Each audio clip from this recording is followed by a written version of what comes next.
been a couple days since you've coated the turban, the wrapping of the reed. Today we're actually going to do the exciting part. We're going to cut the tip, and we're actually going to put in the official tip into the reed. So that's really exciting. And this will, once you put in the tip, it's actually then called a reed, a bassoon reed. So what you'll need to do first, I went ahead and pulled down the wires. I just pushed them down with the back of my pliers again, like I did the third one. And I just did it for the first and the second one. And then you're going to let it soak for a few minutes in some water. Probably like 5-7 minutes, just pushing it. And then I'll show you, while that soaks, I'll tell you what we need today. So what we're going to need is we're going to need your knife, your pliers a little bit, not so much. You'll need the mandrel from earlier, which is still on my reed. So you'll need your mandrel, you'll need the billet or the cutting board, you'll need the plaque, and you'll need at least one file, if not more, as well as your ruler and pencil. So, I forgot to mention though, you should always check your wires first day, so before you soaked it, you probably should have checked the wires. I already did, I just didn't mention that. Okay, so I'm going to bring this down here so you can see.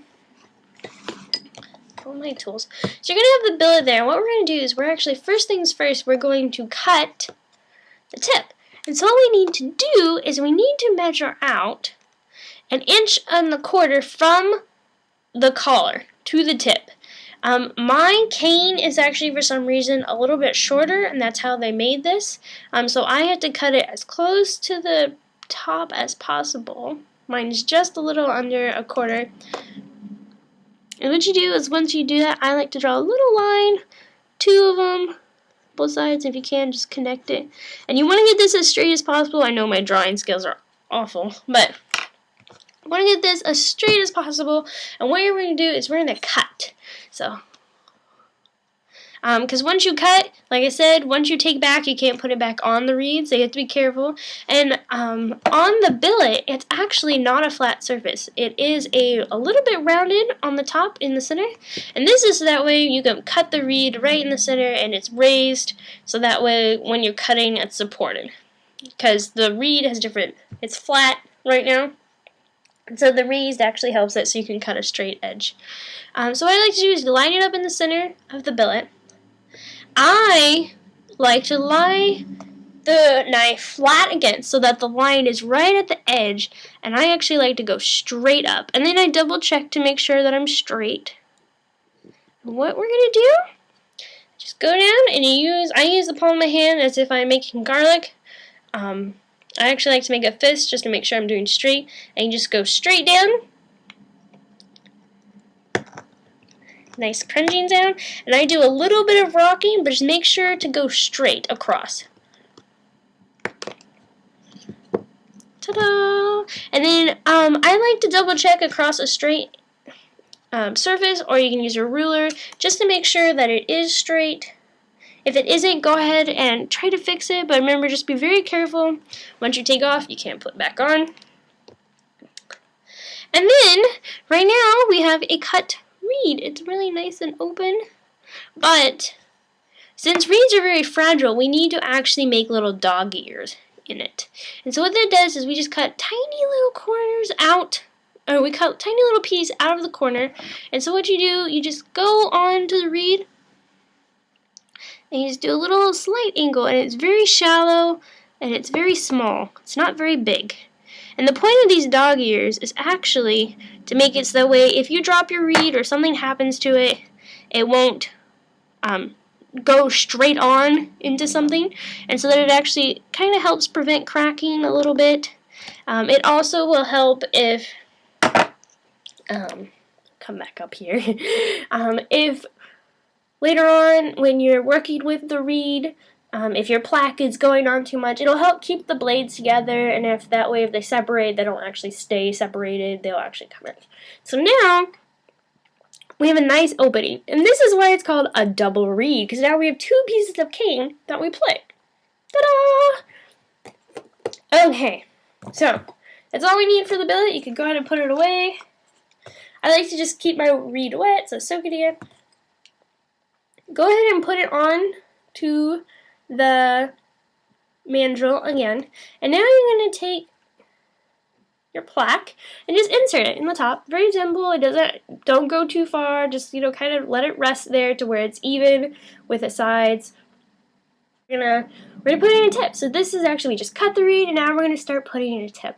Now a tip in your reed, it's not just a solid piece of cane. It actually has different degrees, and it actually gets lighter as it goes towards the tip. That way you can actually play, and the different textures and dimensions of the reed, what allows it to vibrate, and it allows it to make that nice dark chocolate sound that I really like. So we're going to do that. Here's a picture of actually what you're going to be aiming for.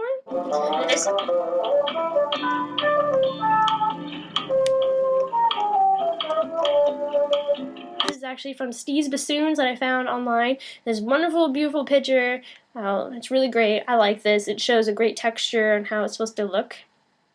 Now we're going to do how to make this. And this is the most important part, and this is actually a part that is never ending. You can always come back and put in a new tip if you need to, or if you need to work on your tip. And this is the part of the bassoon reeds that actually goes on for the whole life of the bassoon reed. You will constantly be working on it, but we're not there yet. We have to first make it. So what we like to do, since we have that nice little semicircle shape, and some people make hearts of the reed, and they'll actually say, like, this is the heart of the bassoon. There's different sections of the reeds, and we'll get to that second. But right now we're putting in the tip, which is this whole front area. So what we want to do, I like to use a semicircle, so what's better than your thumb? So I like to just lay my thumb onto the reed, and you just draw a semicircle or around the shadow of your thumb. So like that, and you're going to use it for both sides, so go ahead and draw it on both sides of the reed. Now, probably the most important part of a bassoon reed is actually balance.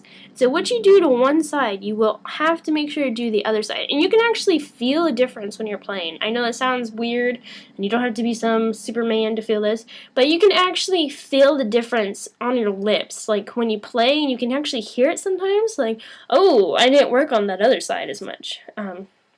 So you just want to do that. And now that you have your thumbnail print in there, we are going to work around that. And we want to make sure that it does come down. So these are also kind of the ears, not just because what we just cut off. But this is just called the ears because it's the side of the reed, and that's what we call it. So we actually want it to come down a little bit. So I'm about right there. This is when we have our knife. We use our knife first, and then we'll use files, and then eventually sandpaper if you want. Okay, so texture using a knife. It's not like you're just chopping like you do, or if you're like me, like to cook. It's not just that. You actually are shaving off pieces. Now, I'm right-handed for this bassoon reed making. What you're going to do, I like to have my thumb here. You don't have to, but this is very, very loose, gentle. And what you're going to do is you're going to have your thumb on here, but there's no pressure onto that. What you want to avoid is actually making cuts or digging into the reed. So you actually just use it there only to hold it, and then it's just scraping motion like this. Okay, so now we have this. I like to just make sure to dip your reed into water sometimes on occasion. Okay, so wherever that outline is, we're going to shave away. So there's the semicircle. We're actually going to work the part that on towards the end. So we're going to shave away a little bits at a time. So you just, again, nice gentle shaving. There's no pressure on the thing. If you hear clicking, that's fine. That just means you're reaching the end of the reed versus plaque.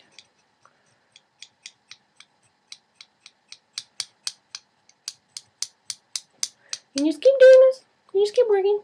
And like I said, remember that semicircle if you need to draw it back in, because you will. You're obviously shaving off that. So if you need to, draw it back in.